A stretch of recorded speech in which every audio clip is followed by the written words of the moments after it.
Next This time we'll. conference will now be recorded. You don't have an excuse.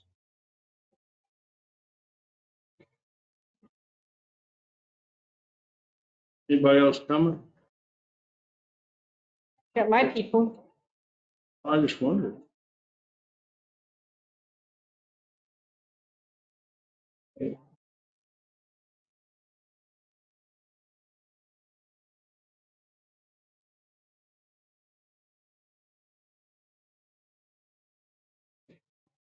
Okay, all right, then today we'll call the Public Safety Committee meeting for Tuesday, July 16th to order. Would you please take the roll, Mr. Matthews?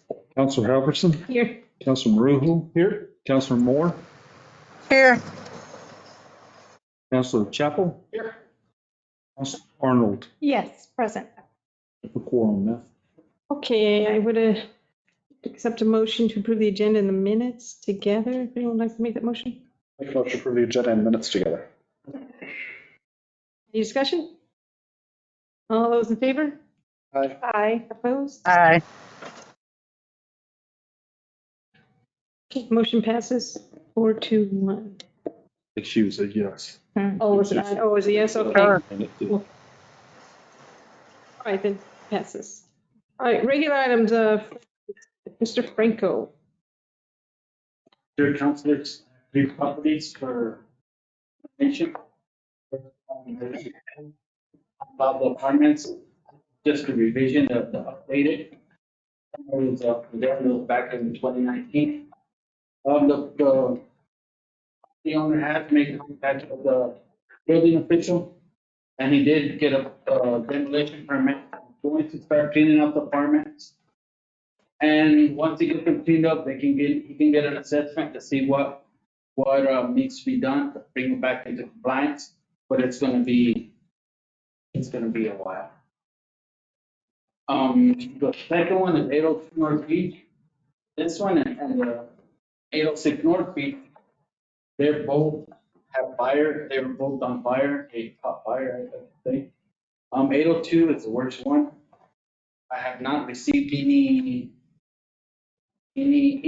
from either of these properties. Nobody's made contact with anyone. 802 has been vacant for many, many years. I believe, and it might go up for tax auction if they haven't paid their tax of June of 21.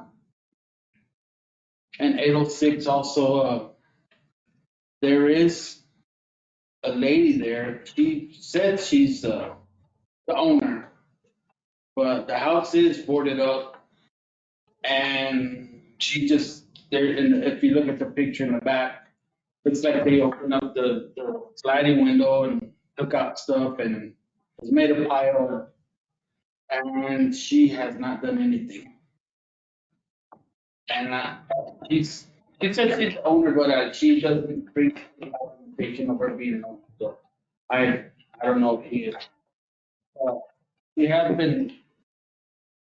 That we sent a letter to our department for the property cleanup. Still hasn't. So right She now, has or the actual owner? she has not brought us any paperwork or anything to see if she's the actual owner. But the letter that was sent, was it sent to her name? She said she Oh, okay. she owned it, so we just took it like that and just to get her to clean up the property. Yeah, okay. And she hasn't done anything, so the code enforcement officer has filed a criminal complaint against her in municipal court to get her to clean up the property and bring us paperwork saying that if it's hers or not. And that's all I have, stand for questions. The town, is he working on it now? Or is it gonna be like months before he even start? Well, they pulled the permit, they're supposed to go in there and start cleaning it up. The first process of it is for them to clean it up and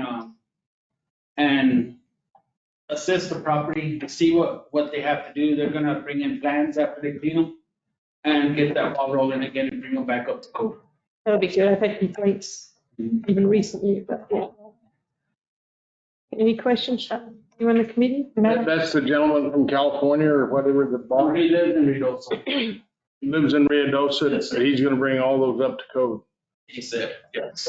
He pulled the permit to start cleaning up the properties that needs, and then he's gonna assess the properties, and see what he needs to do. He's gonna bring plans and get with the building officials to get the ball rolling on that.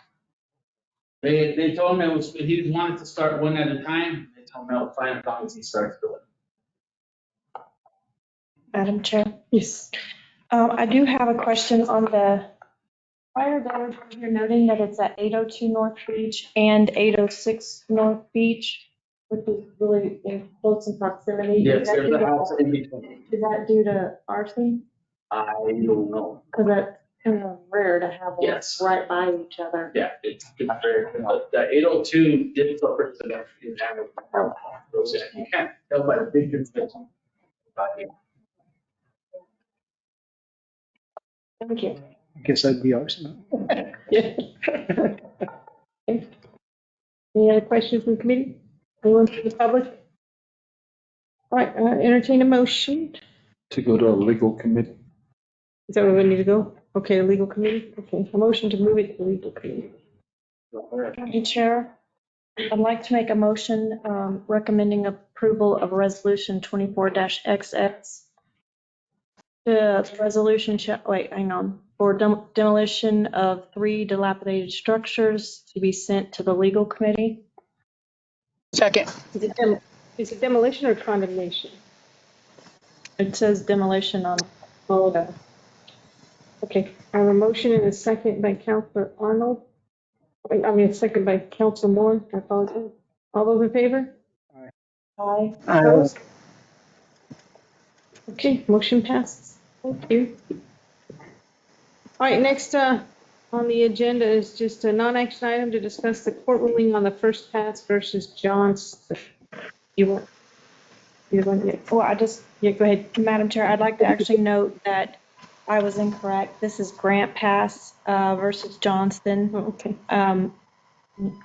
It not necessarily makes a huge difference, but Yeah, no, that's got to be right. so I can actually quickly explain why I requested this. So I just kind of wanted the municipality to understand this change and have it explained by our city attorney. Working on jail diversion, it actually did bring a lot of concern by some of the people who are involved in working with the homeless.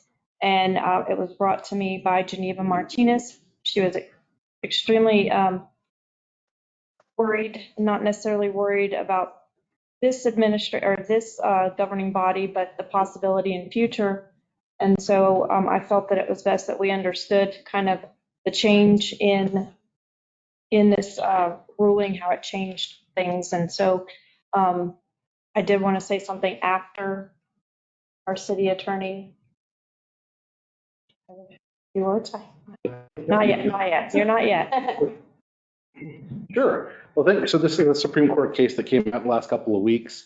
And I guess that to burst the bubble one way or the other, I don't think it has much effect on what we do in the city, nor do I think it would have much effect of the law of New Mexico.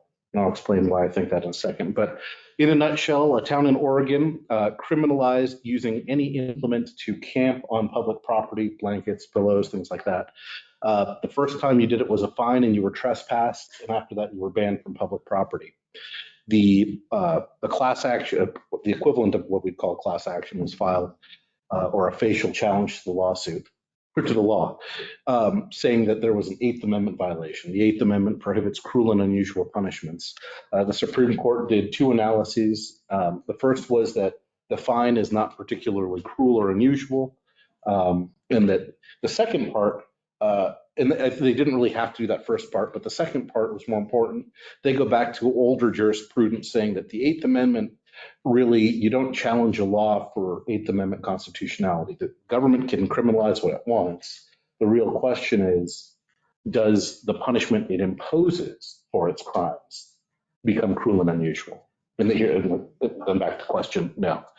So by way of example, jaywalking should not result in summary execution. That would be highly unusual. Maybe not that cruel, though, if you're trying to get to the bathroom and somebody's blocking your way jaywalking. But, oh, come on, that was not my best hit. I'll work better, guys. So in any case, while this is nice on a federal level to clarify things. New Mexico's the equivalent of our Eighth Amendment is in the Bill of Rights. It has the exact same wording as the Eighth Amendment, but the New Mexico Supreme Court has always said that while our wordings are identical, the rights inferred are always broader. So it's entirely possible that the state Supreme Court would take the minority position in this case that applies the Eighth Amendment more broadly than what the majority did. I think a bigger hiccup for us, if we were to do something like this, is actually in, I think it's Part 4 of our Bill of Rights. So the Declaration of Independence says you have a right to life, liberty, pursuit of happiness. John Locke said property. New Mexico says life, liberty, happiness, property, and safety. And so a rule like Oregon's that criminalizes people from sheltering themselves in a public space when they might have a necessity defense would be instantly unconstitutional, potentially, given that reading of the New Mexico Bill of Rights. And then finally, Justice Gorsuch, who wrote the opinion, pointed out that anybody always has a duress defense. So duress or necessity defense is a way of saying I can't avoid breaking the law, a bigger problem would occur. So if somebody is out in the cold, of course they can use a blanket to not die. The Constitution protects your right to life. So in a nutshell, it's really an interesting first Eighth Amendment case if you're a law nerd, but it doesn't actually offer us any new authority when dealing with the homeless issues we're encountering. So the police department, if they find someone with a tent on city property, they can actually make them leave now. Oh, yeah. And they could do that before. No camping. The issue is the prosecution of it. If the person says, I have nowhere to go and there's no shelters, the Supreme Court implicitly is saying, yeah, he has a necessity defense. You probably There are shelters. So. right. So, if there were no shelters. So that's something we could do. Again, I'm not sure the state Supreme Court would have the same interpretation. The minority opinion is well written and well reasoned too. And often our state Supreme Court adopts the minority opinion of the federal Supreme Court or something similar. Do you want to add more? Mhm. Yeah, go ahead. Yeah, well, first, I think the reason I kind of wanted it out here was for a record actually noting that we had looked at it and there really isn't a reason to completely fear.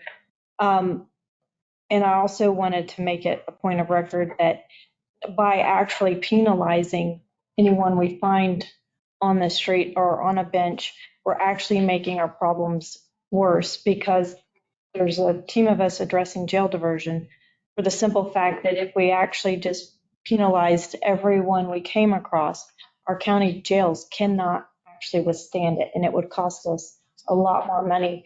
And I guess the opinion of the behavioral health group would probably be to find other ways to deal with that with like lead and, law enforcement, adjudication, diversion, or other methods. And because penalizing is not working. Our system cannot actually handle or fiscally handle it. So I just wanted to make that point of record. Now, I did kind of wonder about the panhandling. Was kind of advised on that, but jail diversion is actually, it's progress. It's actually coming along. Tomorrow we have the behavioral health city county meeting, and there's been some exciting conversations with our law enforcement and other behavioral health members. So I'm kind of excited to have that discussion. But there is a huge push to actually come up with solutions for our law enforcement, usually who are the first point of contact, to have the assets they need to help people instead of fining them or criminalizing their behavior. No, and I agree with you. Just those programs aren't in place yet, and I know that a lot of people downtown. And I actually had a run into a homeless guy at the UFO festival. Yeah. So probably the same one I saw that was hitting Target and everywhere else. Yes. I mean, this is good. I think it helps the police department. I don't know if it does or not, but yeah. But yeah, until we get to the other programs, I think it's good because even I guess James, you were talking at the city council meeting. There's a guy yesterday morning just right outside of the old Circle K holding a weed sign, but there's nothing we can do It's not illegal to be there, right? Well, no, He's not in the traffic. private property, the property owner. Yeah. The only way on a street corner, holding up a sign is if he's obstructing traffic, getting out of the flow. That's what he was. Depending on the side of the road. Things like that make our city really bad. Just, We can't. yeah, I know, there's nothing you can, yeah. Well, that's almost in cities across America. Oh, I know. Or it was like 2000. It must work. I mean, people must give him something because they're still there with the same sign all the time. And Walmart or Sam lets them there in the corner all the time.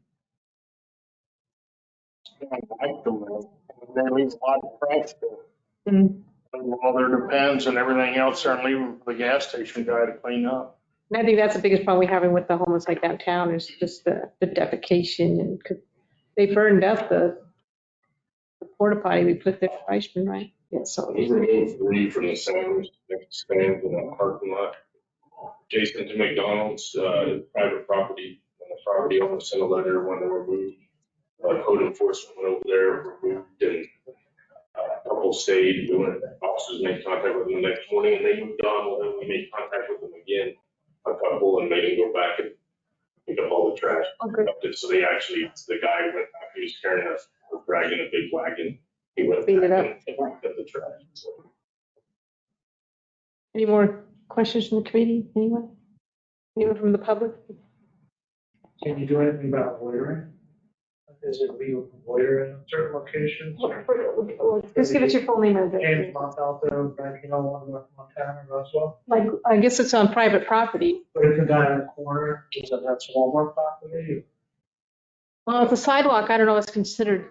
yeah, I mean, on public property now, if they're in front of a business, I think, and blocking the obstruction, you can get something. If there's a certain property that's marked with a time, like, right on the stadium after 11 o'clock, they can't be on that property unless there's an event going on. So I think it has to be marked with a sign. We can't just, if somebody's hanging out on the sidewalk, we can't go just remove them. Stuck on that, which rightfully some people, it'd be the same as a kid setting up a lemonade stand. Hey, you've been here for an hour, you gotta leave. So, I mean, we can't justify just because they're homeless or some of them we run into aren't homeless, unfortunately. In this environment, people go out with the signs and they have houses and stuff. We know that, but we can't, you got a house, I wish we've discussed this over and over for the last year, wish people would stop giving them money. A lot of the people have the sign weed. I can't believe actually somebody would sit there and give their weed to them, which is illegal if you're, if you're going and giving them weed, that part becomes illegal, giving them weed, but it's, or somebody's not gonna pull up and just pull out a bag and start waving it. And we can't sit there and watch that, possible transaction also. Any more? Anything else? Okay, thank you, and thanks for adding that. Thanks, Arnold. Council Arnold. Okay. Next item on the agenda is the feedback on the Miami-Dade County Jail Diversion Tour. Miss Council Arnold. So I don't know if the universe was telling me anything. This is twice I've tried to go to Miami and been unsuccessful. But luckily, there were, how many of us? 7? There were 7 of us scheduled to attend the tour, and we were on different flights. And then Miami had their flooding the day we actually went, and only 3 got, actually, Josh, your flight was the last one to land in Miami. So 3 actually made it, got in, and the other 4 of us,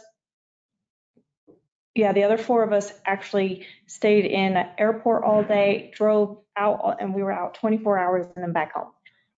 So I'm going to try again in October, but I did want to have Josh, let's talk about who else went with you. You can say who else went with you and kind of give a breakdown of jail diversion and your role here in the community already implementing jail diversion. Okay, so as Councilor Arnold alluded to, there's a lot of flooding. a lot of canceled flights.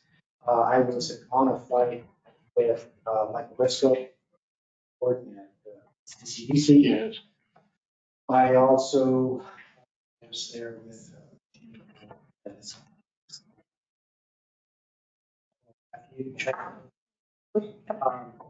it's a community, as I said. We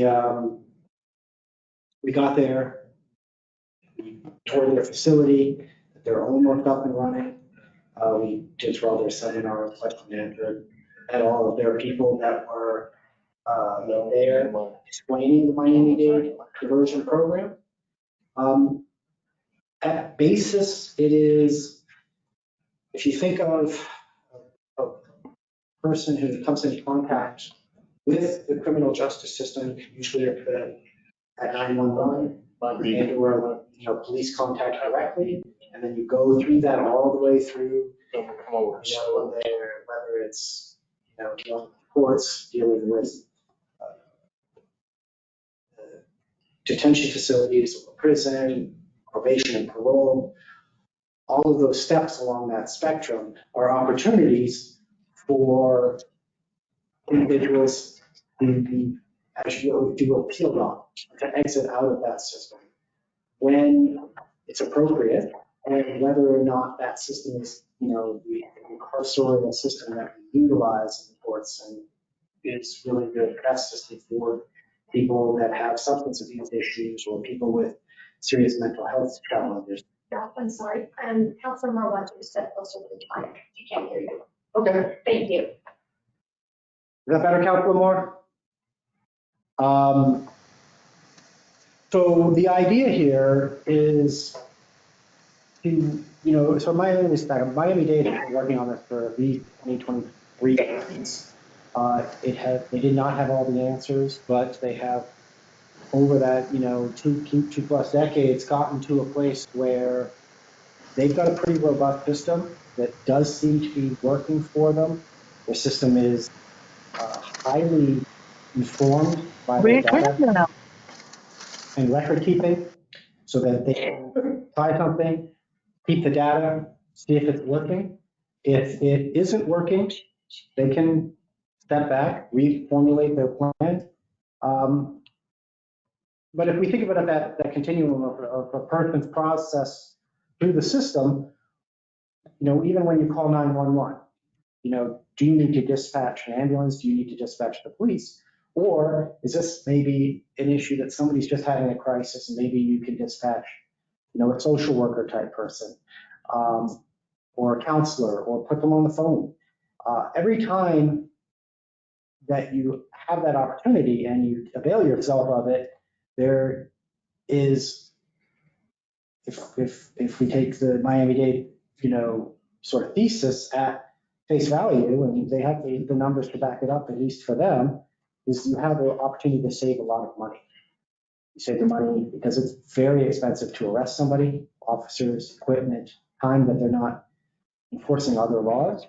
Oftentimes these people are in need of medical care.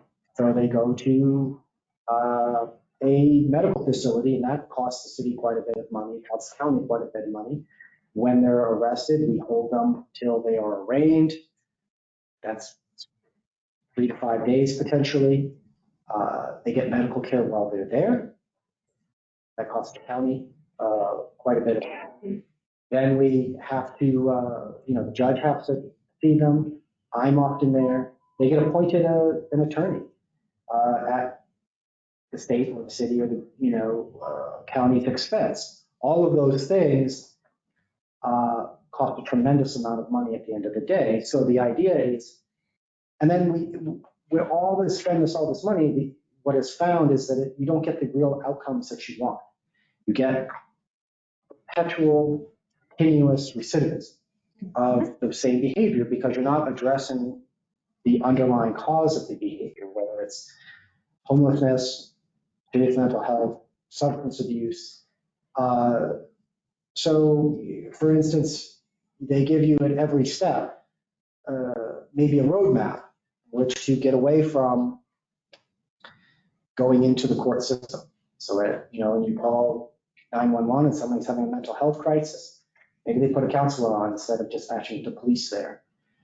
If they do dispatch the police because the person may be violent or, there's some concerns for public safety, there are officers that are trained to crisis intervention training that they can avail themselves of. You have these trained officers have then the time to sit down and really work with that person and see if this is something that they can avoid putting them in jail, get them out of that system. Once they're arrested, they may be able to be, moved to a different court, if you will, a court that seeks to hold maybe a potential sentence over their head, but allows social workers or the courtroom compliance officer, probation officers, myself, to work with them to find them services, whatever that may be. Frequently, what I end up doing is if I'm there early enough in the process, I work with the court personnel and the person themselves to attempt to come to a resolution that helps address their issue, whether it's getting an ID or a birth certificate so they can access services that they're otherwise entitled to but aren't availing themselves for because for whatever multitude of reasons.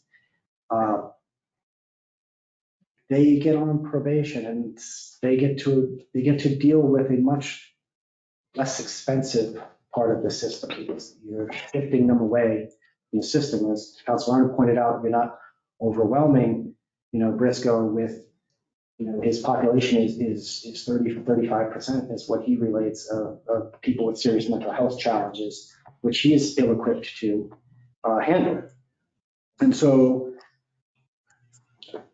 that is the general gist of it, is to, at every step, whether it's dispatch, the police, who you dispatch to, the type of problem you're having, and then if they have to be arrested, transitioning them to a different court that is more able to provide them with services that is, go to the root causes of the issue so as to not have them come back. Spend the money once, if you will, rather than continuing to do the same thing over, expecting a different result. I think that might have been the title of their presentation. But I think that's a general overview. If there's any specific questions, I'm happy to answer those. They give you numbers, They give us a multitude of numbers. I don't have to. but I mean, like how successful, that yeah. Information, all their presentations, all of their data is published and can be reviewed. And of course, it's a much bigger system. They've been doing it much longer. But what I think is one of the benefits is they try not to overwhelm you with do everything we did all at once. Yeah. They're like, hey, take 2 or 3 things, bring those back, work on those things, because they can all, anytime you get stuff out of this system, this stream, it's a machine. And courts have a lot of work to do, and they process, and they put people in jail, and people go through the system, and it doesn't care. Yeah. Well, I watched their YouTube video. It looks pretty. And obviously, they've been doing it so long, it's working. So I may close on that real quick. Actually, I was elated about Josh and Briscoe attending this because Commissioner Dana and I have been at it for 2 years this July. And our excitement, actually, Chief Deputy Aldana has been part of it, but they're what I consider the implementers, because we as officials can really talk about it over and over again, figure out what we can do to provide funding, but we definitely need the input of the implementers to understand how to properly set it up and administer it. And with this,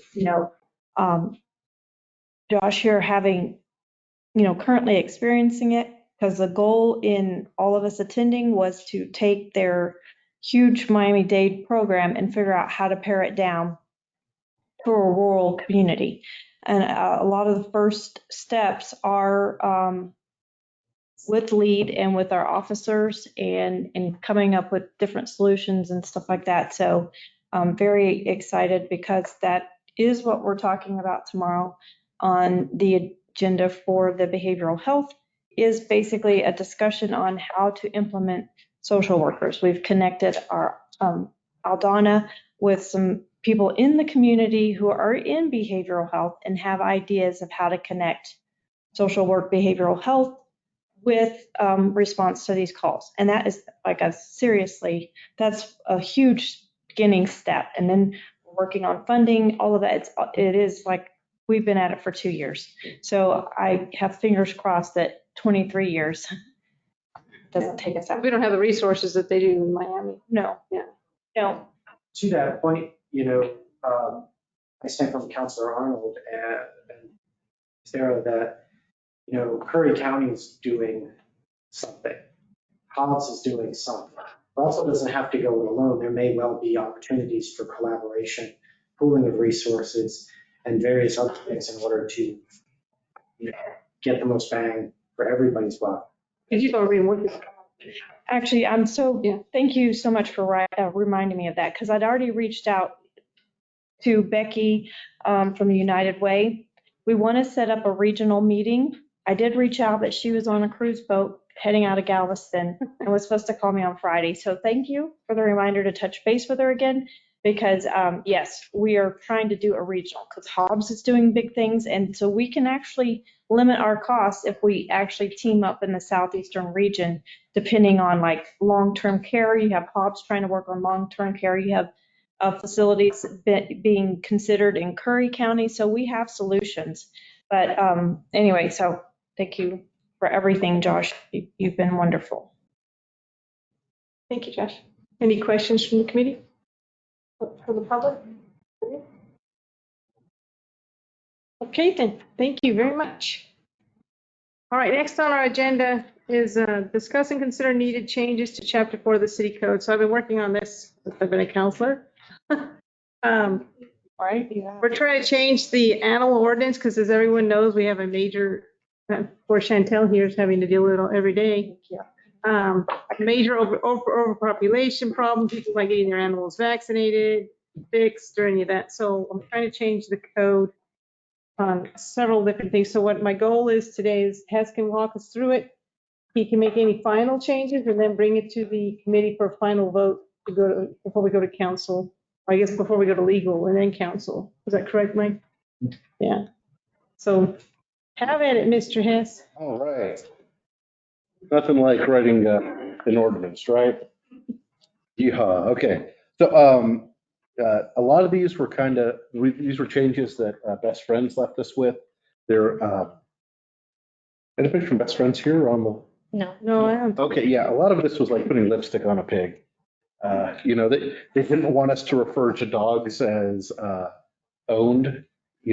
They're partners with their humans. And things like that will appear in here. Don't worry, it's totally natural to think a chattel is not property. In any case, the one big thing in the definition section that I do want to point out, well, there's two actually. One is microchipped, and we're going to mandate that a microchip be compatible with ISO/universal scanner. What page are you on? That's page 2, and the definition of microchip. So, and when I say we're going to, you guys hopefully will approve it. I think that's a worthwhile definitional change. Similarly, we've taken vicious dogs definition on page 3 and about the middle of it, and we've made it more consistent with other municipalities that have case law on it. So I'll just read this loud.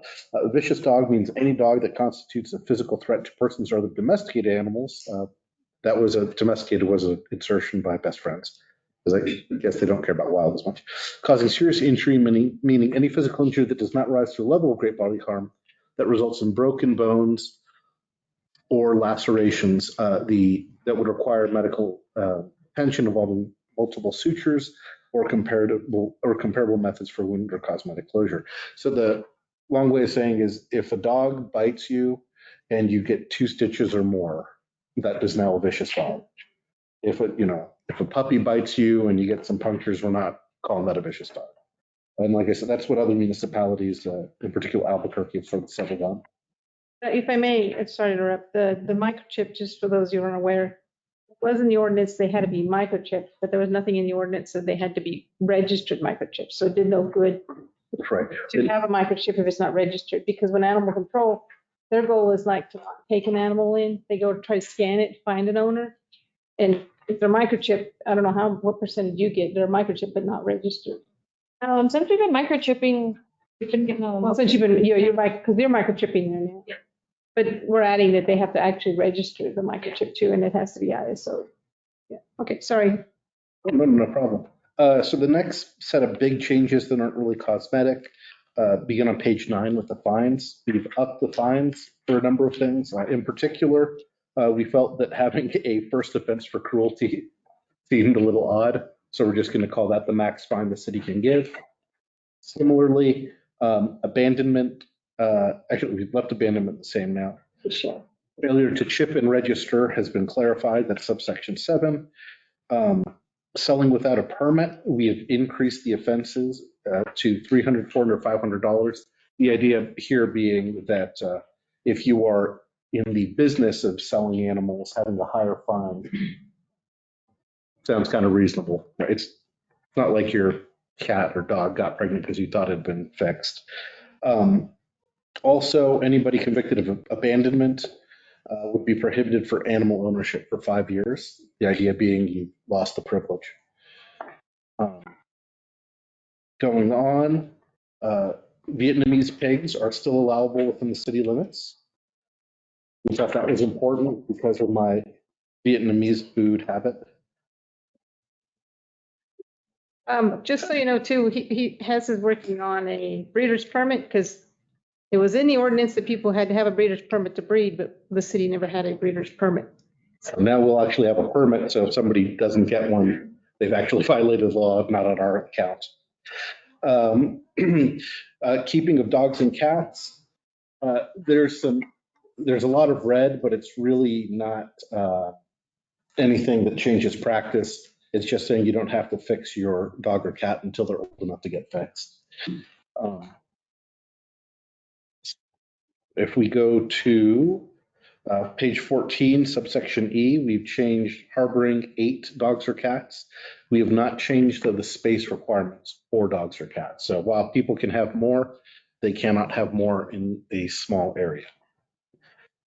Finally, on the next page, we've clarified some rules about tethering of animals. In particular, you can't tether the dog without it. You can't leave a dog untethered in an unoccupied building or vacant property if it's not with somebody. The manner that prohibits access to water would be considered cruelty potentially, and it can't prohibit shelter from inclement weather either. So when we get those golf ball sized pieces of hail, your dog needs to have access to a roof if you want to tie it up. Shade too, right? Yeah, and shade.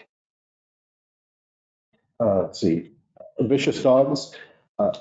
This is on page 16. For some reason, we were applying the criminal standards to humans for dogs that have bitten people. I thought that was odd because dogs ain't people usually, except my dog. He's a good boy.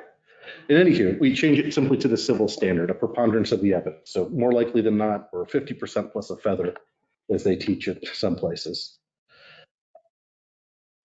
Moving forward. So moving to page 21, this is another major change that's not cosmetic. This empowers city management, in particular the manager, deputy manager, or the animal services manager, to reduce or waive fees in the event that it would be advantageous to the city when it comes to altering, microchipping, or vaccinating. So in other words, if we're going to do a vaccination drive, it gives them the ability to do something for free, especially if somebody's paying for part of it and the city has to pay less than they normally would.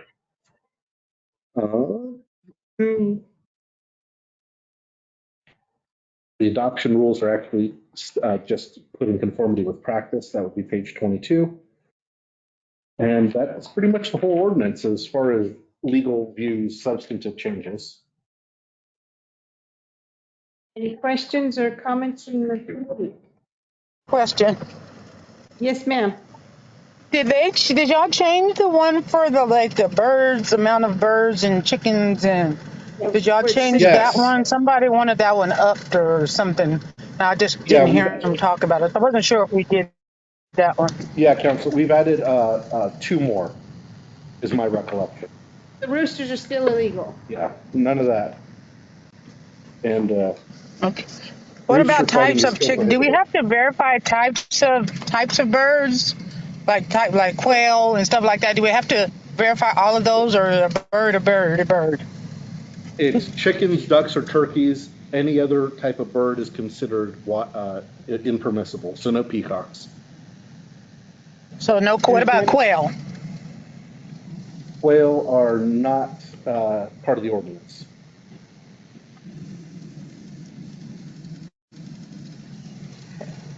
Because a couple of people had asked me about that. A couple other birds names I had wasn't sure about, and I know people eat quail, but I didn't know. Is there a reason not to? I didn't know have people that? kept them, but Do you want him to add that? Yeah, you do have people. Oh yeah, quail is let me great. get the right name of the bird. Let me go check my email right quick while we do this. And I can call Hess with it if I remember. It was quail and something else. There was two little birds that weren't like the regular birds. So I wasn't sure if we had to list each bird, or we can say edible birds, or I don't know, edible something. I don't know. Yeah, So. all birds are edible if you believe in yourself. Ew. Yeah, Counselor, if you just shoot me an email, I'll put in the pigeon section. I'll add quail to that because Okay. quail eggs be yummy. All right. Because I have a friend that raises quail because he likes to eat. He uses the eggs. So. Yeah, I've heard people using the quail. Other than those changes, All right. anyone have any That was other? all. Thank you. Anyone from the public have any comments, questions? So then I guess my hope is that as you can make all these changes permanent, we can vote on it to send it to legal, hopefully our next public safety meeting. Thank you. Thank you very much. Can't we just amend it? I guess we're waiting for her. Okay. Well, that's a non-action item too. so- Oh, that's true. Yeah. Okay. So next month, I was just like, let's just, yeah, let's yeah. tackle it. Yeah, I've been working on this forever. So, well, poor Heads has, he's been nagging poor Heads here. Okay, thank you for all your work on that. Pleasure. Next, we have, I guess we're doing monthly department reports, fire department. Who's doing that one? Well, the good news, I guess, is we had 3 drivers come back. And they actually officially started today, day shift, so that's good news. We did lose one other driver. They came back from Carlsbad, you mean? You say they came back. 2 of them did, the other one has come out of retirement. Oh, okay. And on our last hiring process, as of today, we ended up with 7 recruits. So tentatively, we've got the recruit academy plan to start it on the 29th. Hopefully, I think it's gonna go through, but that's not completely etched in stone yet. Other than that, that's really about it right now. We have a whole lot of interest. We've got young guys that are studying really, really hard for the driver test, which is great. We're waiting for the union to come back to us with their decision on an MOU that allows us to not really change, but tweak the rules for drivers, time of service to be able to promote. We're trying to lower it just a little bit because we do have so many young guys that are really pumped about getting to promote. So that's what we've been working on. So you did the weekend together, right? How many did you have try out and how many made it and how many did you have try out? How many made it? I think we had 15 past the physical portion. We have one. Oh, just one try out or just one made it? Oh, they make it? I think she might have, I think she passed the physical, she's still going through the process, so. Okay. Yeah. But all in all, it went pretty good. Oh, we don't know Yeah. what. I'm not gonna brag. I actually would like to say that these are open to the public. I actually did in the morning out there, and it's actually very intriguing to understand and see what our fire department, what they come in having to be capable of doing. I also understood that you guys kind of have tryouts like every 2 weeks. We do. So that was, made sense. The female that did try out, I thought she did a fabulous job, but I want to highly recommend when it's open to the public. it's really good to kind of see what you're, what we're qualifying, what we're requiring people to actually accomplish. So it was I had a fun morning. Did you try it? Did I try it? No, but I will report something I did try. Maybe next time, Steve, I can try it, right, guys? I will. I'll do it. I'll get up there. I'll try it. I probably won't pass it, but I. There was actually a couple that were throwing up, so, but I'm still. Oh, I know. Yeah. Yeah. I've been out there seeing it. It's just, yeah, it's. But I did want to actually try it, so. With no preparation. Thank you. Okay, next we're at the Consolidated Dispatch Monthly Report. Thank you, Madam Chair. First, I'm gonna stand up because I've got a little. Staffing and training is always number one for us. I have 1 point of bad news and 2 points of good news. Maybe 2 steps forward. We have another vacancy. But the good news is it's the one that's been on a maternity leave, so we've already been without that person for 3 months. So it's not going to hurt terrible. I'm going to let Ms. Allison speak on our hiring and recruiting, where we're at on that. The biggest problem is that we are now in the same boat with the fire department and the police department because Artesia is trying to steal our people. I shouldn't say steal, but they're recruiting my experienced certified people and they are paying. That's what they look for. They look for the dollar. So I'm pushing benefits. I'm trying to keep them as happy as possible. Allison, the other coordinators and myself working open positions, so there aren't any holes in the schedule because the salary people are doing that. What we're dealing with is time off, last minute call outs and vacation, PTO. So that's where our work is really coming in. I had 1 graduate from the academy in June. I have 3 more that need to go in September. I don't know if I'll be able to send all 3. We'll just have to see on that. Let's see, what else have we got? Call volume. Call volume is up on the admin outside. CCSO made a recent change in their directives that has increased our calls to state police for calls on the state highway. So I'm attributing some of that to that. Our total 911 volume was up by 155, which is not unusual for the summer months at all. So nothing really stands out to me. Our radios, we do have an ICIP project that's coming. I will be coming off of midnights in August. So hopefully with me being on day work, I'll still be working the console, but I can get that project done optimistically by September 15th to replace the dispatch consoles. Worst case scenario, hopefully September 30th, we'll have new radios in dispatch. So that's exciting. Let's see, what else do I have? Area D, so the new dispatch center. We had a meeting with a pre-construction or preliminary construction meeting with the county and with the county clerk. There's some issues with the voting machines and the access of each department to the other areas. Their ambitious date is August of 2025. I'm not thinking that they can make it, but there is movement on that project. So I'll have more for you on that later.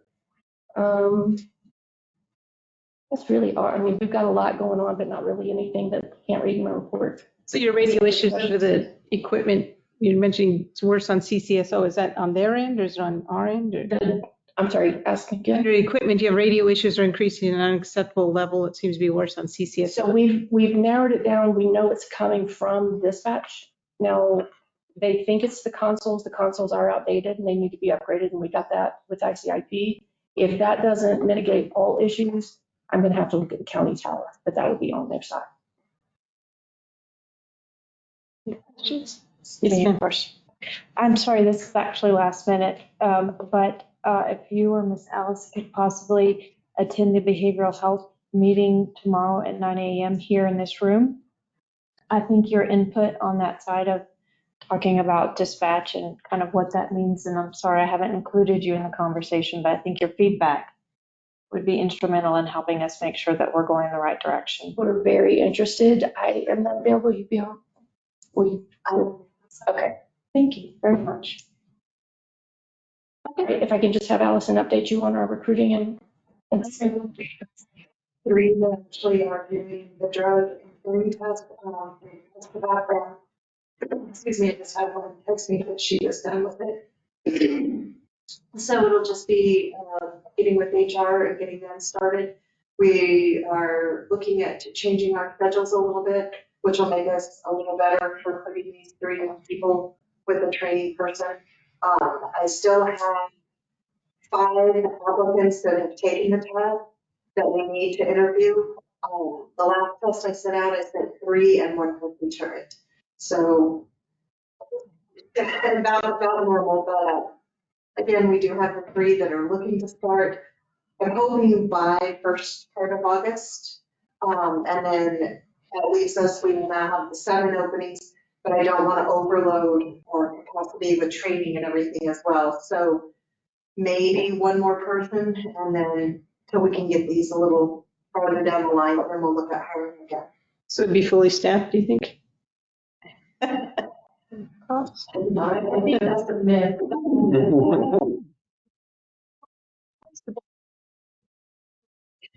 3-4 years, I can remember maybe a handful of times we've ever been fully staffed. Okay, well, thank you, ladies. Emergency management standards. This is usual, really, we're still working on updating our food planning documents, which are our big documents of BOP and our Iowa. Did some exercises with some of our partner agencies this last quarter, working on a really large full-scale exercise with look pretty minimal. We did submit for a lot of grants last quarter. We just haven't heard anything. The state's are busy with Fritos, so they haven't done any awards. Hopefully those will be upcoming. And we've been working to support Fritos and whatever we can. They came last week and got some stuff for me, and some of that flooding, clean flooding debris came to our landfill today. That's a load of that. So they're expected to have rain this week, so that's super good for them. But really just business as usual, but I'll be answering. You have questions? Yeah. And it's funny because I'm driving down the road, it comes into mind, and so luckily I didn't write it down, but I saw you, and here we go. Okay, so this is an off-the-wall kind of question.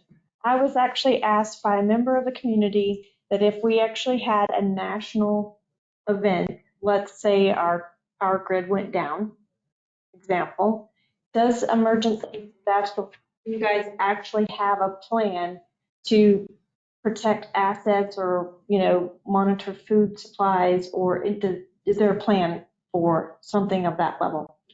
Is it just a local? Yes, we do, but it also depends on the extent. I mean, if it's a nationwide, that will obviously be a different kind of an incident than if it was just a local, right? So same as like if it was a Goliath, which was a snowstorm, which was just mostly local, but also the state of New Mexico, or something like the power grid for the entire United States went down. That's a different emergency. It is my response to conspiracy theorists. Okay, we have conspiracy theorists everywhere, and I still respond to them. But, they have this fear that if something happens, to the world or to the nation, you're smiling, but I actually have people who are concerned that they would have to, worry about that. Well, actually, I think the phrase is we have 3 days and then Chavez County turns into, a war zone. And I'm kind of like, okay, I don't think so. There's always Karen. There's a lot of conspiracy. 72 hours worth of stuff and to sustain themselves in case of any disaster. Sure. 72 hours. I mean, that's a kind of hard question to answer. If there's really no power in the United States, do I have a plan for that? No. I mean, there's no way to have a plan. There's no electricity in the entire United States. It's a different. Okay, well, thank you. I've actually just said we have Karen. Yeah. So we're just going to leave it at that. If they don't hear this, I think we have you. So we'll figure out something. Okay, no worries. I do have to say, because I wasn't at the council meeting, but watching you guys all work during that Ruidoso thing is pretty amazing. You guys did a really great job. Thank you. Okay, questions for Karen from the public? All right, move on to Chantel, Animal Services. Short staff still. Need a kennel manager, kennel tech, or kennel worker, and an officer. I did interviews this week for animal control officer. I do have one in mind, so I'll be putting in for that. We're full as always. I am working with, there's 2 rescue groups, Puppy Love and Fetch Project. I do get dates changed for them to come in, but they're planning on coming in, doing a tour, and hopefully pulling puppies from us under 6 months. We have an adoption event this Saturday at the library. I'm going to meet up with Rocio tomorrow to get more information on that. But I think that's. Are we still doing the $25 adoption thing, that report that you gave me? The sterilization agreements? Yeah. Yeah, we are. How's that going? It's not going good. We may, maybe We have a we lot of people that are non-compliant. we might want to discuss. I know it's trying to save dogs, but they're non-compliant. It's not doing any good. Yeah. Just so the committee knows, we're working on, we got to the $25,000 grant from the Carol Petrie Foundation that Elizabeth got us. So we're going to have a meeting, trying to set up a low-cost spay neuter. Mm-hmm. And then the vaccines, we're trying to get the vaccine for the public. The rabies vaccine too? No, it's the distemper and everything? Yeah. That we got a grant for, so working on that. Okay. Then the adoption event with Petco. So we're trying to make things better, but we just got to get people in this town. Yeah. That's why I want more citations and stuff, because people in this town just don't get it. It's been a problem. Yes, sir. Madam Chair, and Chantel, if I could add you through and have you put together in your monthly reports, would you start including citations issued for the month? Any citations that you can just follow along with code enforcement's monthly report. If you look at that, it has all their court activity and stuff in there. Okay. Notices, so if you've left notices on doors or mail notices out, track all that stuff so that we can report that every month and see how that goes. Will do. Any questions for Chantel? Thank you, Chantel. Thank you. And next is community development. The guys run how in areas and take care of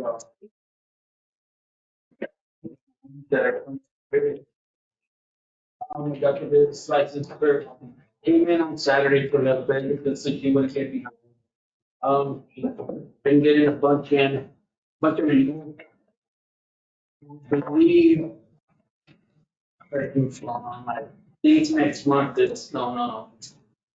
These September it's annual. Okay. It's out for. Oh, okay. So she'll be having a lot. Yeah, so it should be pretty busy in that. Got a little behind with the permits for the festival, but he's back on track. Okay. Any questions, Mr. Frankel? Just me, of course. So I actually wanted to talk about the noise ordinance. I don't really know how else to monitor that except for how many went off, because I know that was kind of crazy for that to respond to that.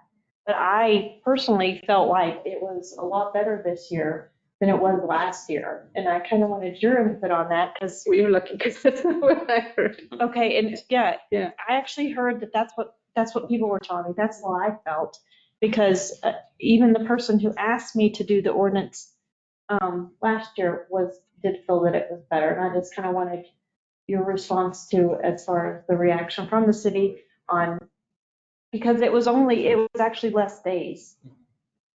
Well, we had people blowing them off last night in our neighborhood. So up north. Well, you know how you are up north. I know. We didn't hear it, but yeah. Because the last year it was like straight up for 6 or 7 days, nonstop craziness. This time it was only like 4 days, 3 or 4 days, which was definitely a lot better Yes, they're still going off, I'm sure, but what are your thoughts? My thoughts is, he didn't get a lot of complaints on here. And, she said she heard them from the next block over, but we can't. Can't We track it. can't do anything because we need us don't doing it. And, we hardly had any complaints, and from, I guess, this year it was just not as bad. I don't know why. Right. Maybe they had this new ordinance that went out, and it was out in the public a lot, so maybe a lot of people wanted to respond to it and abide by it. Can you follow up on that? Because I was actually thinking, and I have to make a note of this so I remember because it's a year away, but I was thinking that we may want to put out like a reminder notice or some type of statement like the week prior saying, remember the noise ordinance and the rules as far, because that actually is what I thought. I think it was fresh on They the were mind. publicized a little bit, and, well, more than usual. And then they were.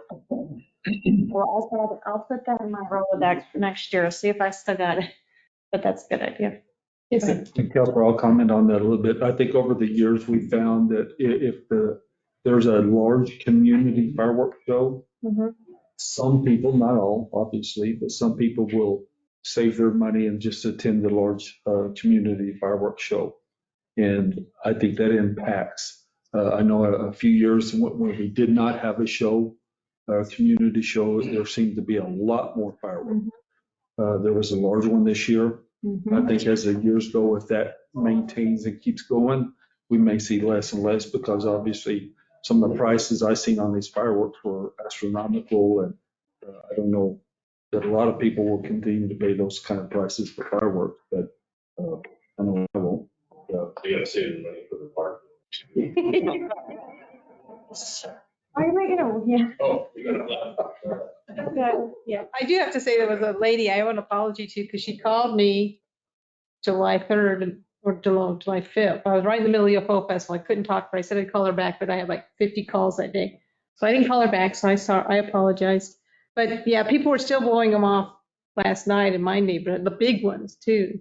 So I don't know if your officers hear them or I never called. You know, by the time the bad thing, and I talked to some students and, tried to, the ones that I talked to or emailed and stuff is try to get a video of the specific person, because if there's a group setting them up in the street, a lot of times by the time we show up, they kind of scatter. We have to see who the person doing it. We can't just do a blanket. Yeah. All right, everybody here. Yeah. Citing, that's the one problem. So, I mean, since I was a kid, people are going to set up fireworks. I wish, it's amazing that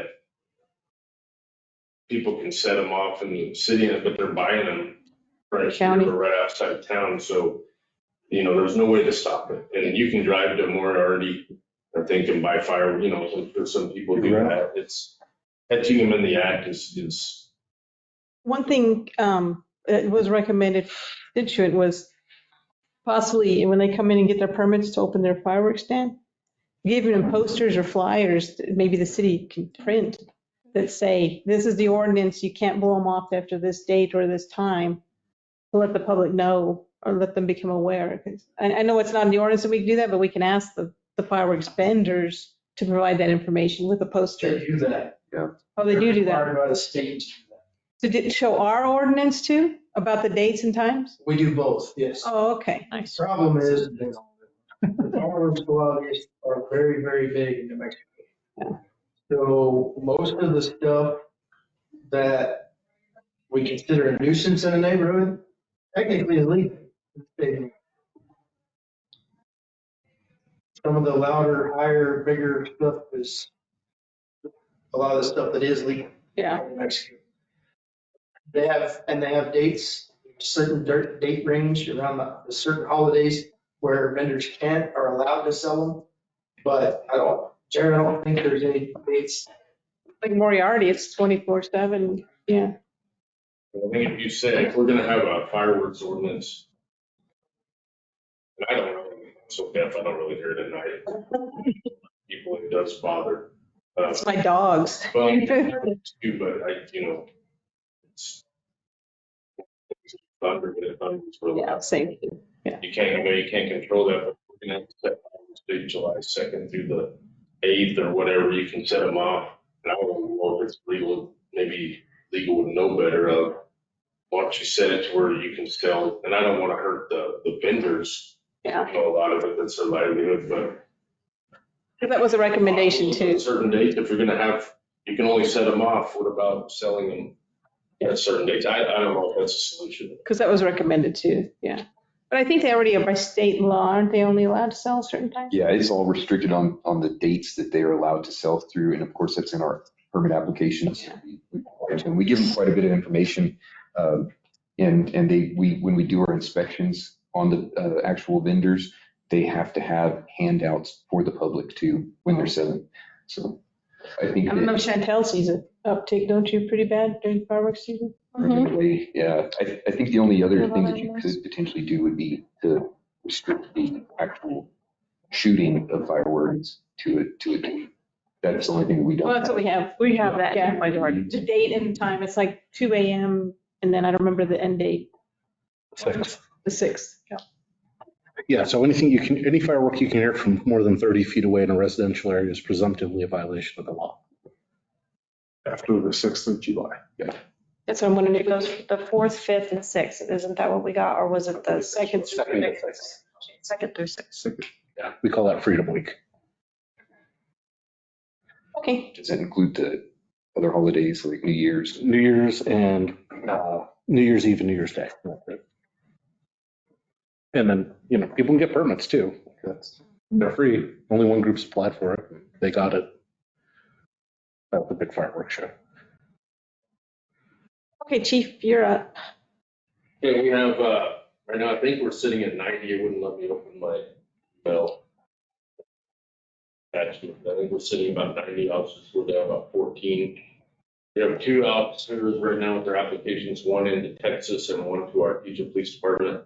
They're both in the process. The one in Texas should be getting his offer very day. I think he's passed all the stuff, and the one in Artesia, he's a good officer. She's won't have any problems with that, so you hate to see them go.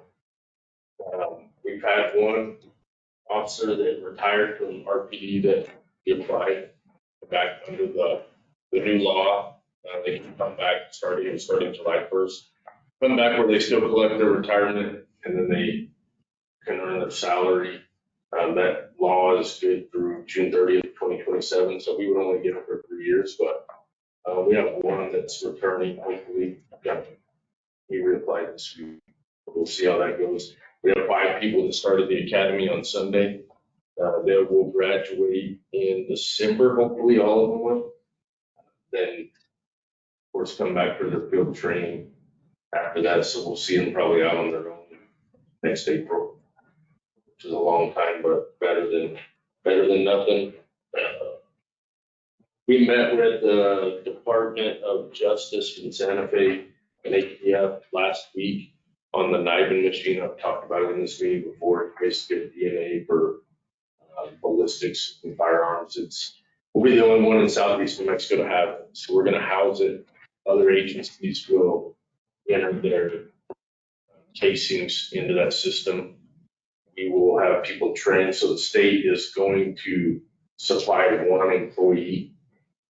Actually be a state employee, so we have big benefits, salary.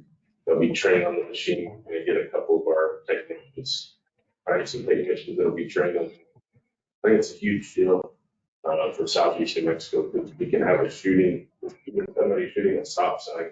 We can enter that casing and it'll tell us within like 24 hours, sometimes even quicker, that casing, whatever gun fired that round at the stop sign might have been involved in a crime in Albuquerque, Denver, wherever that enters that. So we can use it to solve a lot of crime and hopefully tie back certain crimes to certain people. You get your real crime set, or it'll be a lot easier. Yeah, I mean, between that, the technology that we're bringing in should be great. One of the real-time crime center, we get the flooring put in from the flood in the the real-time crime center. So Mike McLean is on vacation this week. He'll be back next week, so we can hopefully start putting in computers and everything within the next couple of weeks.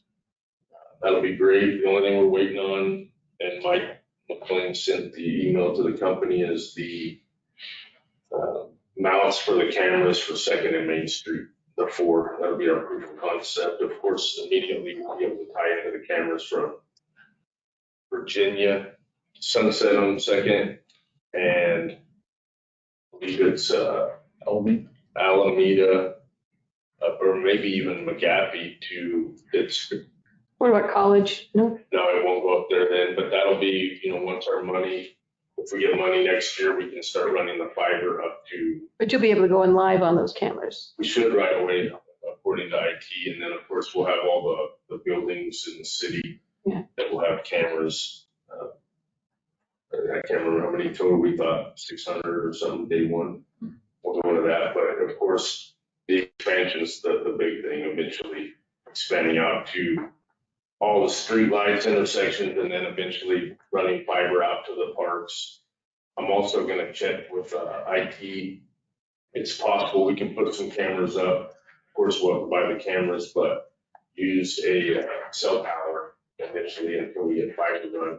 We may put some cameras up by Walmart on the intersections, maybe down south, not in a line to run with fiber and buy some cell towers. It's good because we can run them off. They have to have line of sight to a tower.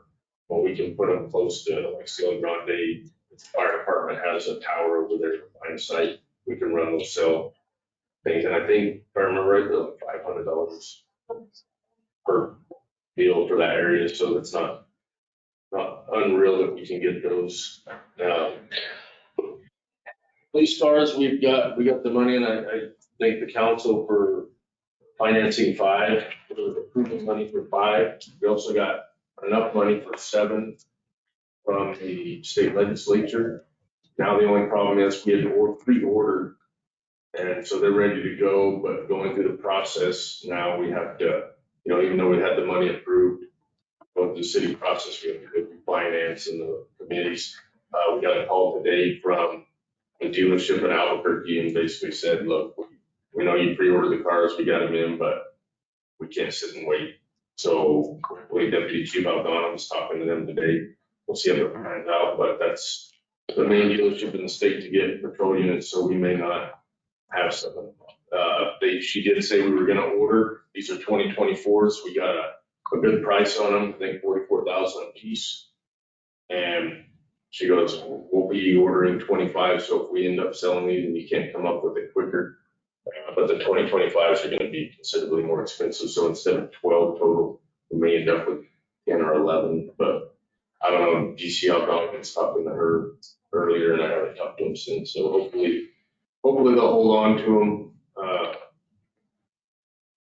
We'll get those cars in the August meeting, but I don't know the process of if the money is approved, then you have to go through, and I know some of the councils have brought that up in the last year. Are they going to be fully equipped? No, we send them, we buy them from there, and we found a place in Oklahoma, so they'll actually trailer them straight from there to Oklahoma like we did last year, and we ended up saving about $90,000 last year. So Albuquerque, there's 2 places up there that outfit cars. They probably between $17,000 to $20,000 per whole vehicle. We got the deal last year was about $12,900, I think, per patrol vehicle. We had 15 or so right in there. This year, I think it went up a little bit, but I know like Hagerman Police Department just had one outfitted, and Albuquerque is $28,000. It was outfitted. So the Oklahoma thing, and they did a great job. So we're going to go back to them and hopefully get more bang for our buck and save some money and get more. Every dollar we can save on the outfitting, we can build up to try to get another vehicle. Yeah. Okay. Thank you. Yes, ma'am. Counselors, you probably got an email from Lieutenant Fry about your training. They had a mock. There were 6 scenarios. I think you were. I was out of town. Yeah, so, and I actually attended that on Thursday, and I'm gonna have to highly, highly recommend. It was fabulous. It's a training they put their officers through, and I decided to go through it, and let's say that I actually, under my watch, someone was stabbed, someone was shot, and I was shot. So, however, walking, no, so that should tell you, I think, and you definitely don't want me. Come back and take this fire department. I did this one, and all through this, I ended up kind of, having a criminal justice degree, I had an idea of how to handle certain things and how to approach them and kind of knowing but I didn't completely, and so I was surprised several times on traffic stops, on corners, but it actually gave me like hands-on experience into what our officers go through, and which is actually was very handy considering asking them to create a LEAD program. It does actually make me highly aware of what they're exposed to and scenarios you would never think of. Also, the equipment that I got to put on was very eye-opening because I kind of felt like a lady, a tutor, or like someone from like the Royals, where they used to have those skirts that have the pinafores or whatever, because I had to walk around like this. Just throwing it out there in dispatch, we don't have physical programs. That's right. Well, I could test in all of them. But so anyway, I just wanted to highly recommend council that because I was open for opportunity for 3 different days, but I would highly recommend. It does actually help me understand how to make sure that I'm seeing things through their eyes and in making decisions on their behalf and understanding what they're exposed to. And how in a drop of a hat, a traffic stop can turn into a stabbing because someone runs out of a building and you wouldn't ever think that would occur. So I just wanted to say good job on that.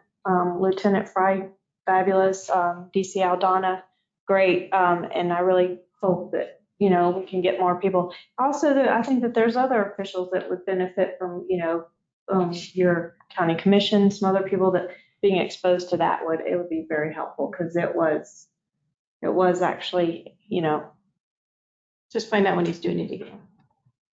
We'll do it, we're going to do it again. They've set up a good program. They're doing it, I think, every 6 months. Yeah, 6 months. I went through it in, I think it was January, and I've been doing it 27 years and it's still. You still there? I'm like, oh my God, the taser and like, I'll forget it, just shoot me. Yeah, so, yeah, but anyway, thank you. Okay. All right, fire marshal's report. Business as usual. We did discuss wanting to present to you guys on next public safety council meeting so that we can just kind of give you guys a little bit better understanding of what it is that we do on a regular basis. Okay, all right, okay. And we're short-handed. That's going to be kind of the primary topic of the discussion, other than giving you guys an understanding of what we're doing. But the reason that we're wanting to highlight it is that I feel like there's a lot that goes under the radar of what we do, and the city's grown as a whole in a number of years, and we have not grown in our staffing. So the requirements and stuff that's brought in for us is extremely high compared to what we've been doing, and we really need to consider getting new personnel over there, more staffing. Are you inspecting that fire that was out at the hangar at the bay? Is that your job too? Yes, we do the investigation on that and the inspection. So that was kind of one of the things that I mentioned last month, was that if we want to try to prevent stuff like that from happening in the future, we really have to buckle down and try to be proactive about it. So other than that, though, business as usual. Fires were pretty high. A lot of inspections being done. And then, of course, the UFO Festival tied up a lot of our time with inspections and such and permits. So, but everything else was pretty good. Okay, thank you. Any questions? Right, we'll go to public participation.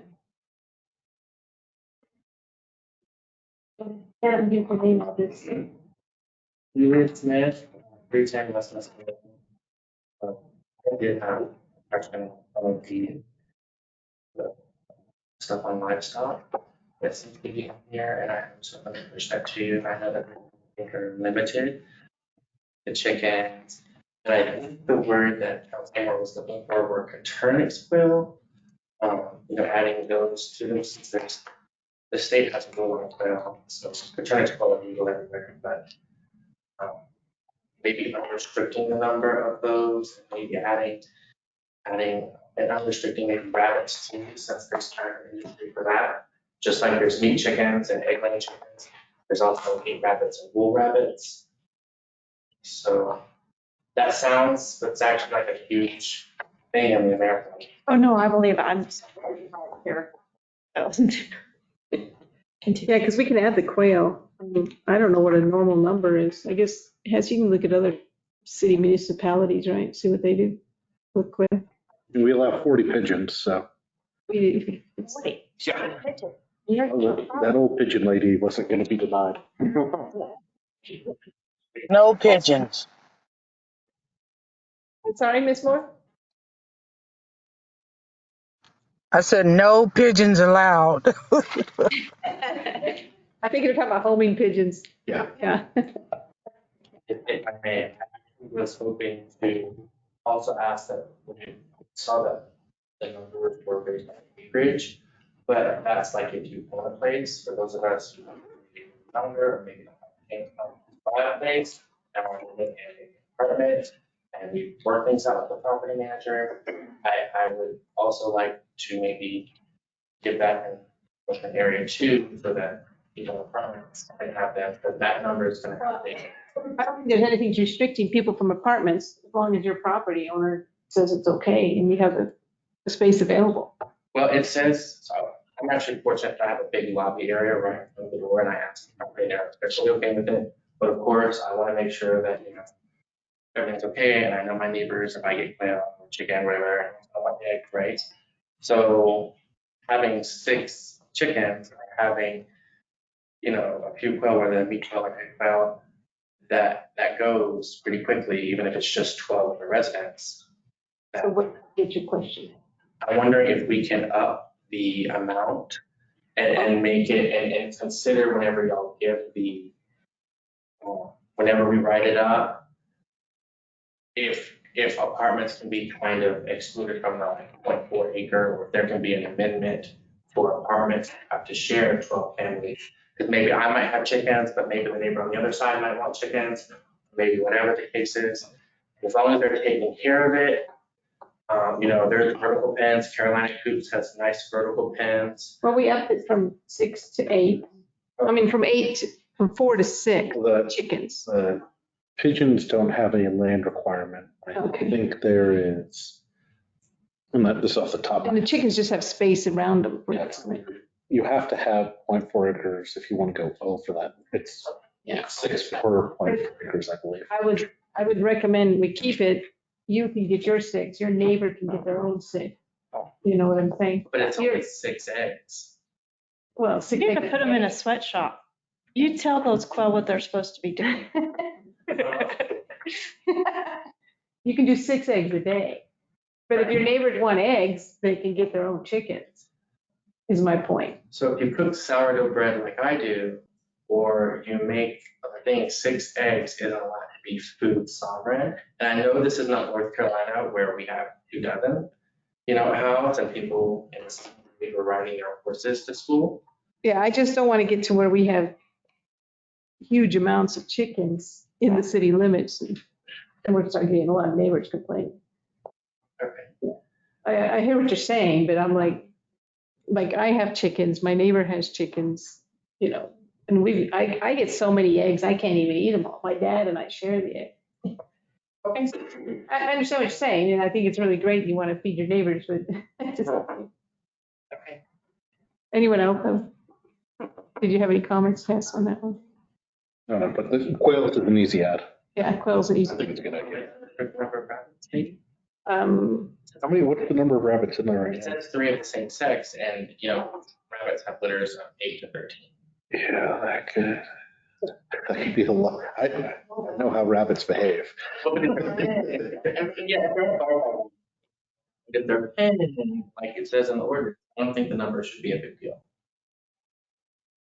Counselors, I write it your direction, so feel free to email me when you have thoughts about it. Are you using them, like, are you talking about for pets or meat or what? Well, I think meat would be a good commodity. I also think having wool and Angora would be, because Angora wool is, 5 times as warmer than sheep wool. So there's different avenues that you can go with that. And my one comment for that would be, like, if you're looking at production, we're discouraging that within the city limits. That's why there's the county for agriculture. What's the, if I don't know, you don't let me ask, what is the frame? I heard you say that earlier. What is the framework if they're not selling them extra, like outside of the? Well, I mean, if you're talking like homesteading, that's still preferable for the county, right? The county's zoning is designed for rural uses like agriculture and ranching. Yeah, sure. Right, and so. People with homesteads have goats and cow, and, rabbits are things that someone who's, my age can start on, who can't afford that. And, that's kind of the way we transition. Or people who, during the pandemic just want to be boots on ground, or things. I mean, a lot of us, we bought more gardens and, everything, because we just didn't know what's coming next. I know you said conspiracy theory earlier, but I just think that, this is a border state. And some of the things that I never thought about in North Carolina, I am thinking about here. And so, I wonder, when Sam's Club closed down, I was terrified 2 years ago. And I just would like to have a sufficient amount of, whether it's quail or chicken or rabbit or whatever. I think that I really empower and encourage you to consider me changing those, or consider you changing. Yeah, I think upping the chickens from 4 to 6 was a good step. And adding the quail, he's going to see what other municipalities recommend for that. As for the rabbits, I'm open to suggestions, but I'm still fine with the numbers that are in the ordinance. Sir, it's not that we're not understanding you at all either. It's just the importance of if you're living in an apartment complex or duplex or anything else like that, because you're not a sovereign person in that complex. Everyone else has the same right to all these rules and norms as you do. So if we have an unlimited amount of rabbits, if you, I, and the gentleman to the left of you are all the same thing, let's say you have 150 rabbits, I have 90 quail, and he wants to have 6 chickens, and there's no room for us chickens. It becomes a nuisance. That is what's handled at the micro level. I think this is sort of macro.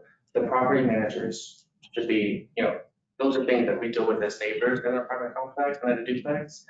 Personally, I know everyone really has my neighbors. They're all on board with it. I asked the property manager, I wanted to look at this first, but I have a big, like I said, a big lobby area right in front of every apartment complex. I think we should work it out as a community. Yeah, I look at it as your apartment complex may be okay with that, but the next one may not be. So I think us limiting it here is a good step to prevent people from having way too many. It's all, like even now, even our dog problem, we have way too many dogs. And I just think we just need to limit the numbers.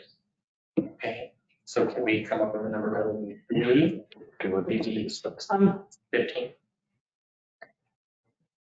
Maybe a suggestion, because honestly, I think Councilman Chapel had a very fine point. We could have an outbreak or an infestation in a heartbeat in a place like that. However, is there any way to do a special permit for special people or someone that we can actually monitor? Basically, you can sign up and get a permit to have, something different. I'm just throwing that for food for thought, and maybe it could be something. Would that be like the breeder's permit? Sure, but then we'd have to, and we'd want, yeah, that's exactly, I mean, the underlying point of an ordinance of general applicability within a municipal corporation's limit is to have simple, accessible rules that everybody can live with. Well, I'm willing. At least the vast majority can. I'm willing to up the rabbits to 4 max, and that's it. Same sex? Same sex. You have to. Yeah, I was getting ready to say 6, so. So I was gonna say, let's throw out a number. So I was getting ready to say 6 rabbits. I don't, Same sex. How do you breed them? Or how do you get more babies? Just put the button. We'll talk about When a data rabbit loves a stork very much.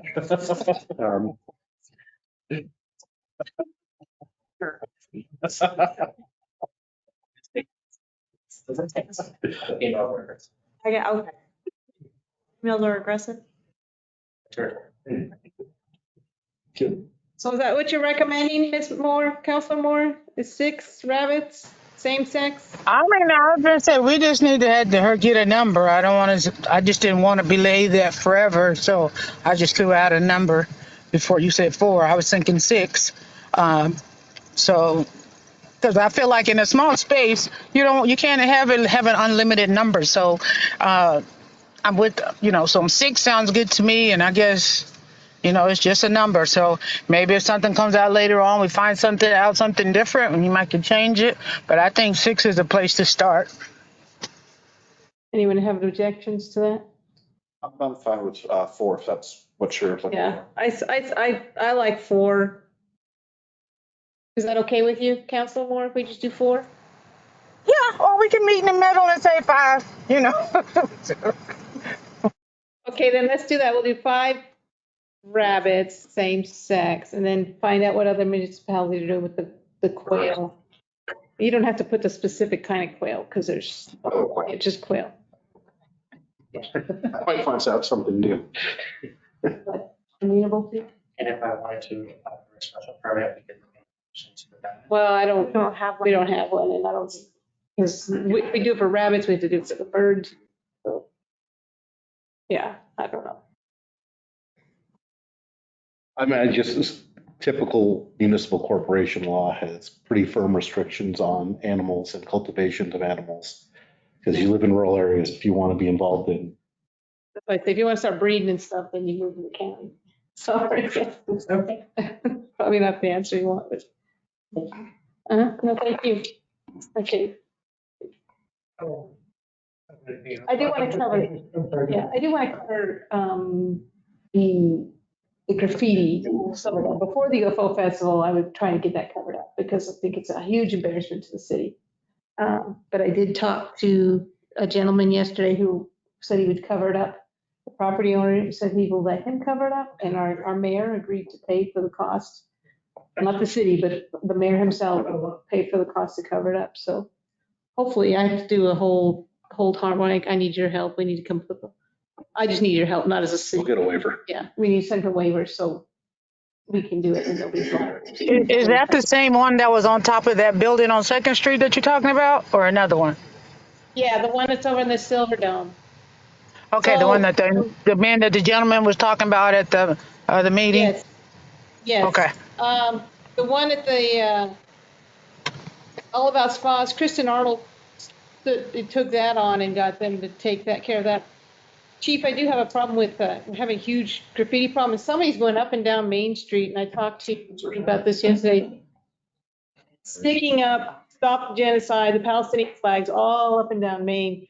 And I'm hoping that the Real Crime Center, and once you hook into these cameras, we can start seeing who's doing all this graffiti. And yeah, well, no, these are stickers all over the place. Yeah. You know, we get cameras. Are they putting businesses or They're just? sticking it on everything. When we had the UFO festival, they're sticking it on our signs. They were sticking it on everything. And I know, Toby, you go after the people that throw the posters up on the poles and everything, right? Yes. Yeah, I remember it came in last year, before it came in, seemed like. But I know that a lot of people complain that people were sticking just different kinds. Well, I sent Rita's people after the ones during the UFO festival. That's all I have. So anyone else want to comment? I'm very interested in the quality of life issues and, if you have an anti-graffiti task force or something, have you volunteer for that, help out. As well. We used to have an anti-graffiti task force with the city, but there are a whole bunch of things like anti-donation and businesses that do that or could tow. But the gentleman I did talk to, that's doing this one, he wants to create a committee, but I just think there's a lot of logistical issues about, who pays for the materials. We can get mostly donated, but like climbing the Silver Dome, that's a dangerous task. So, right. Yeah, that's trying to get people that'll be willing to do that kind of stuff. But I can give you your name and if you can put your number down here. Counselor, I think that the landfill, Yes. people turning paint, and that's where we used to get it, like, we had our graffiti. Well, that's what he's saying. You had white paint or black. That's what Mike was saying. The people that turn paint at the landfill, we used to get it from there. I don't know, you might talk to Abraham, maybe he's willing to. Do that again. We just need the property owner's permission half the time. It's, we need a waiver. Yeah, and you get some, they just don't care. And They used to have a high pressure machine. the soda wash. It's costing that, if you go in and they say, oh yeah, you can get it off private property and then it causes damage, then, today's Yeah. thing, they're gonna sue and Yeah. on new fence, so I guess they stopped. And there's private companies that provide that service now in the community. We can't compete with them. That's the problem, like the silver building over here, our offices reached out to the owner, and want to do a report, he didn't want to press charges. So Because we've reached out to them before, and I even said, the city has a standard hold harmless agreement that it can be negotiated with the city attorney. He wanted nothing to do with it. So I'm glad there's progress being made. Well, actually I called Tom Jennings, who knows them.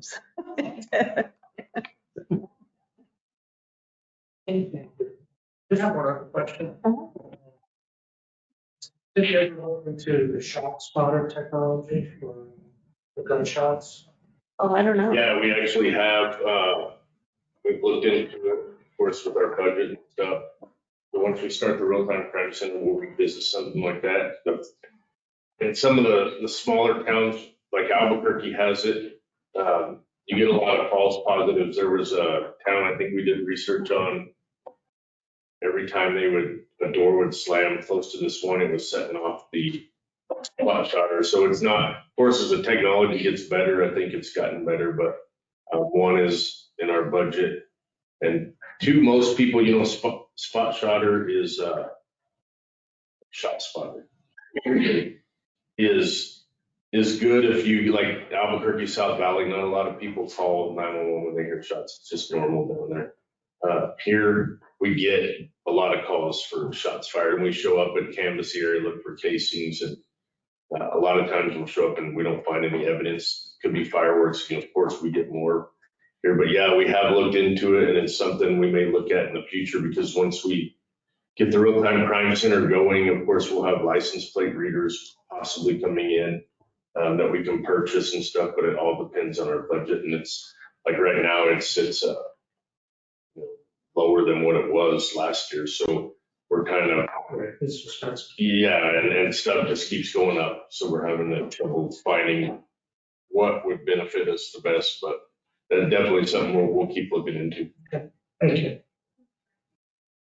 All right, nothing else? Adjourn, and thank you, everyone. Thank you, Mike.